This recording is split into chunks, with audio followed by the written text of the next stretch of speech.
Um, I would now call upon Mr. Ajit Rangnekar Garu for a brief talk.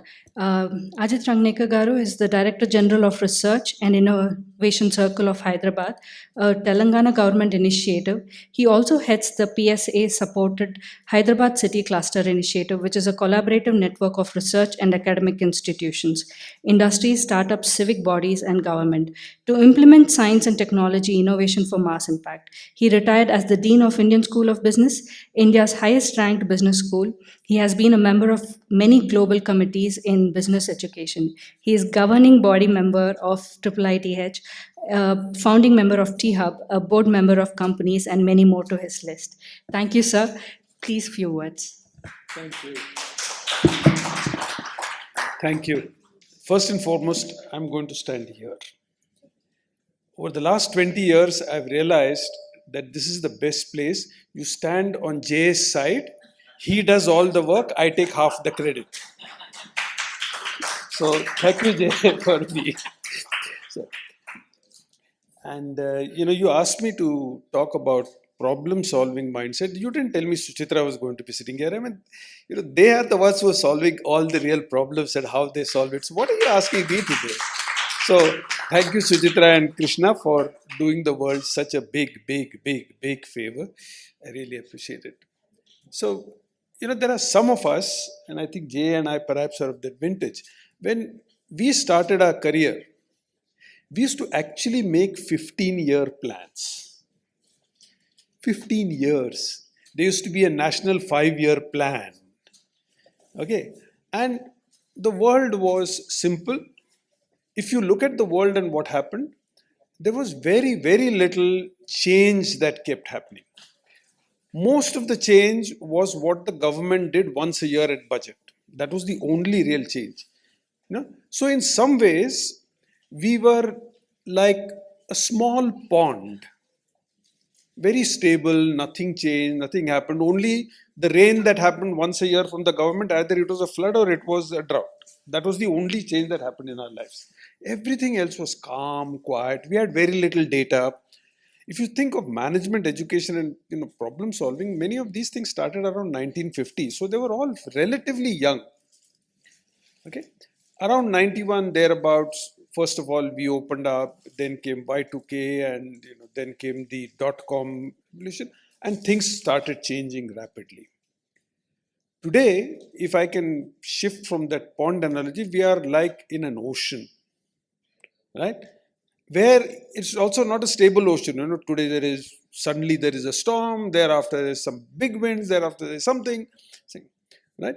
So the question is, for many people, how does one survive in this? And I want to ask a counter question. Should we only survive?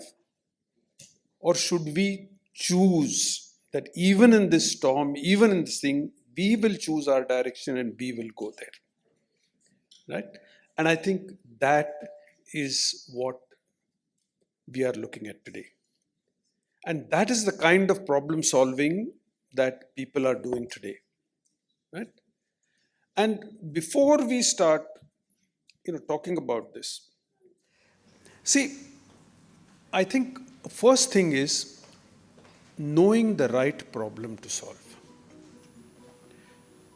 If you go about, and unfortunately in our education system, in the past certainly, we said, we gave them the problem. We said, answer these problems which I want you to solve. We didn't tell people to ask the right question. Even now we talk of problem solving without asking first, what is the right problem to solve? And I think that is the first and the most important thing. And let me again use COVID as an example, right?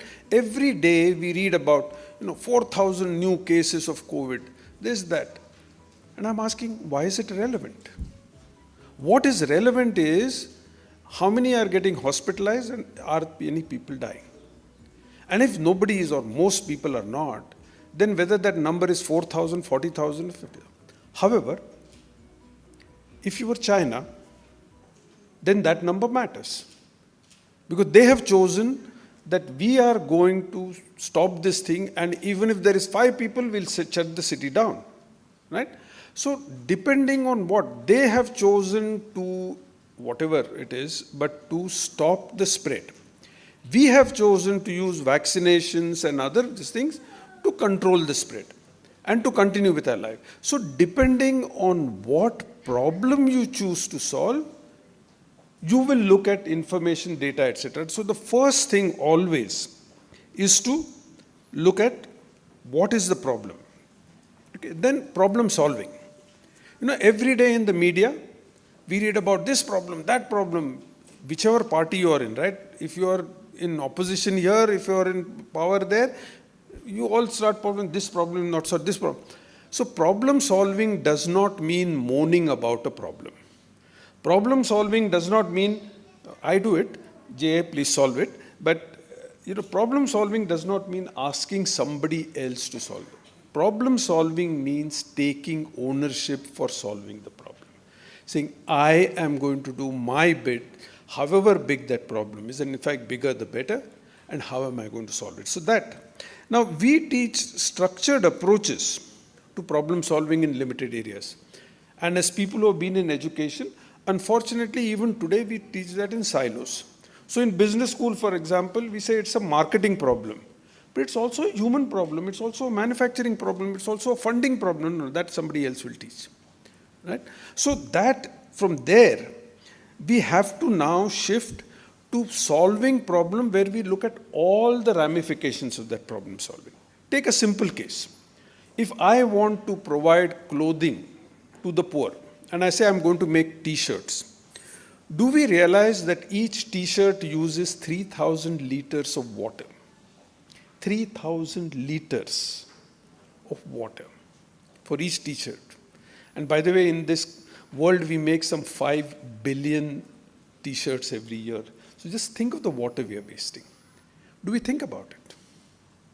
So unless we learn to think of problem solving in totality, looking at all objectives and not just single objective, then we are not going to.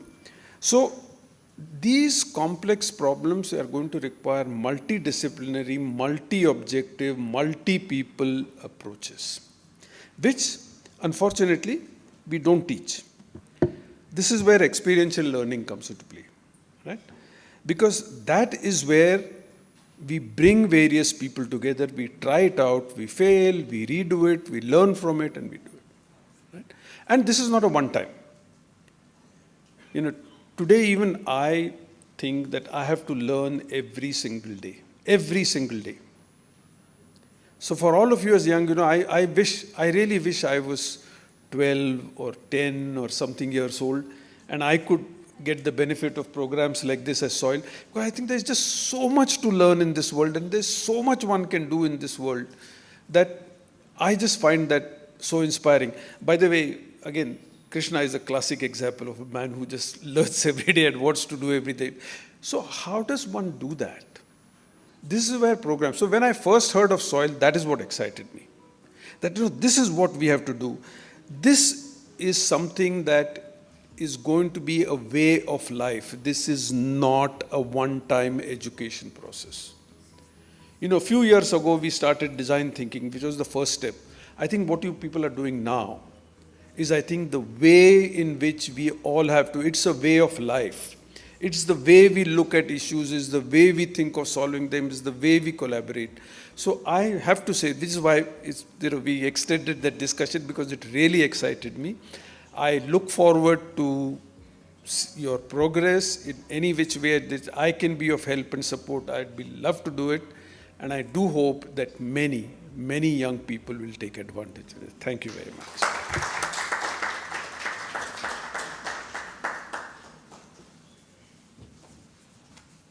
Thank you, sir, for the very thought-provoking and insightful words of yours.